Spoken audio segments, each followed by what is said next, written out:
So now, as an independent, as we sit here in 2024, what type of are you looking for?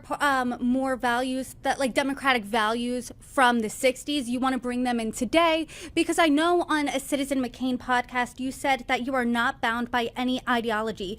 So when people are voting for RFK Jr., what are they getting with that vote? You're voting for the issues that I care about. Number one, the issues that I think are existential to our country, that every American is really deeply concerned with, but neither of the other parties are talking about. You're about ending these huge budget deficits. We're now $34 trillion.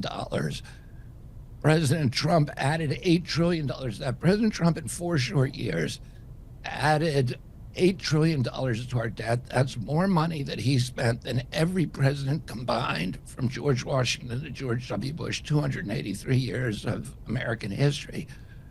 President Biden is now in a race to catch up with him. President Biden is adding $1 trillion to the deficit every 90 days. And the servicing that debt, Brittany, now costs more than our military budget. Within 5 years, the cost of servicing the debt will devour 50 cents out of every dollar that we raise in taxes. Within 10 years, 100% of every dollar that we raise in taxes is coming from that. Neither President Biden or President Trump can address this issue. President Trump promised he was going to have a balanced budget, and he did exactly the opposite. Neither of them can do anything about it because they're the ones who ran up the problem.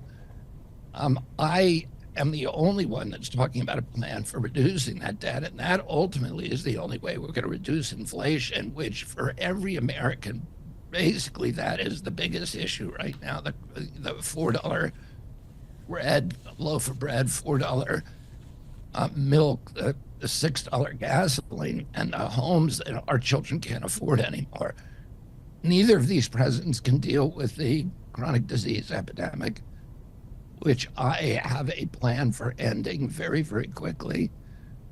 Chronic disease, when my uncle was president, affected 6% of Americans. Today it's 60%. No other country in the world has a chronic disease epidemic. We're the sickest nation on earth. And we pay more for healthcare than any other country. When during the pandemic, we had the highest death rate from COVID of any country in the world. We have only 4.2% of the globe's population. Why did we have 16% of the COVID deaths? CDC says it's because we have the highest chronic disease burden. Well, why isn't anybody talking about that? Why isn't anybody talking about the fact that diabetes, when I was young, a typical pediatrician saw one case of diabetes in his lifetime. Today, 1 out of every 3 kids who walks through a pediatrician's office door is diabetic or pre-diabetic, and nobody's talking about this and what we're going to do about it. When I was a kid, well, right now, today, in my generation, 70-year-old men, 1 in 10,000 of us has autism. Why is it that in my children's generation, 1 in every 34 kids has autism, 1 in every 22 boys? Where did all the food allergies come from? The juvenile diabetes, the rheumatoid arthritis, all these autoimmune diseases, all the neurological diseases, all the allergic diseases, and the obesity that have suddenly disabled an entire generation. It is the biggest problem. It's $4.3 trillion a year it's causing us, 5 times our military budget. And not a single person in the federal government is talking about how to end it.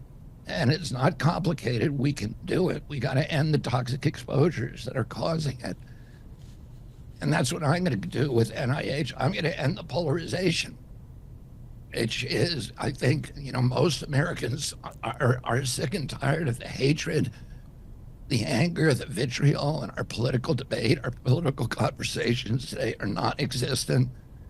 And President Trump or President Biden can't do that because they feed on that anger. They feed on the vitriol. They are the products of it. They're telling us to hate the other person. And, I also would say that I don't have any confidence, I don't think most Americans do, that President Trump or President Biden can deal with these new issues, the emerging issues like blockchain and AI. AI and blockchain are new industries. They actually have a tremendous promise to provide us the kind of growth and revenue that can get us out of this deficit crisis.